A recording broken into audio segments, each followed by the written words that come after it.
Hi, my name is Kim Hunter, and along with James Hart, I co-direct the Woodward Line Poetry Series in Detroit. James and I began the monthly series about 13 years ago in a funky little gallery. There was also a theater over on Michigan Avenue. It was under another name then. Back in those days, we operated with very small grants and whatever pocket cash we could scrape together to keep things going. Fortunately, in Michigan, in Detroit, we have a lot of great writers, NEA writers, Guggenheim writers, Cave Canem fellows who were willing to stick with us through those lean years. Even so, James and I wanted to pay the writers what they were worth. We're writers and we appreciate the craft and the work that goes into what those folks have been presenting to our audiences. Two great things have happened since those early days. One, we got to move here to the Scarab Club. This place has incredible history. Diego Rivera and Marcel Duchamp are among the luminaries who have signed the beams here. And downstairs, it's wonderful. A very light and warm gallery. All of the writers that come here remark about how wonderful it is. The audiences love to come here month after month. The other great thing that happened was back in 2013, we got a Night Arts Challenge Detroit Award. 1,400 groups applied for that award. 56 were chosen. We were one of the 56. What that meant for us is that we got $30,000, $15,000 a year for 2 years. Here's the thing, it's a matching grant. That means before any funds are released, we have to raise money to match it. We got a grant from the Michigan Council for the Arts, and that's helped a great deal. We need to raise $5,000 to get us through to the next grant cycle. What are we going to use that money for? Well, we need chairs. We have old plastic chairs. Sometimes they open, sometimes they don't. We need a sound system. The poets can't be heard sometimes in the back row. It's an old building. The floors creak just when people move their chairs around, let alone when they walk in and out.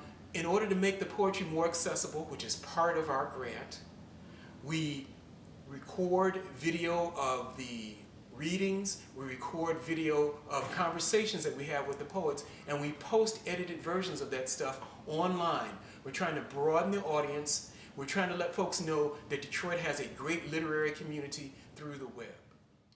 The main thing that the money will go for, though, is to bring in great writers from out of town and right here in Michigan. That community of writers and great audiences is why we have been working so hard the past 13 years, long past the hours of our respective day jobs, to try to keep things together. We've got some great perks. You can have your name put on one of our new black chairs, your name and the name of your favorite poet, so everybody will know how cool you are associated with a particular poet. We have random acts of poetry on bookmarks. You will get a line of poetry that was donated by one of the poets that love and want to support the series, or if you support us with a certain amount of money. You can also get booked. We have a limited number of books by Philip Levine, the former poet laureate, by Michigan's own great poet and funeral director, Thomas Lynch. We have books by Nathaniel Mackey. He won the National Book Award in 2006, and in 2014 he was given a Lifetime Achievement Award by the Poetry Foundation. We have books by Andre Kudrescu, who you probably heard on NPR. One of the biggest perks we have is from Mr. Bill, William S. Burroughs. We have a trilogy of 3 of his novels signed by him. The trilogy also contains an interview with the great Allen Ginsberg.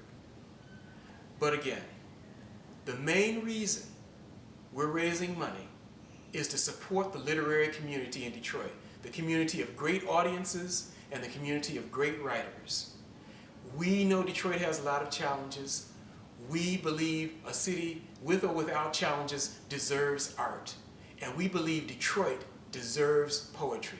Help us keep this community together.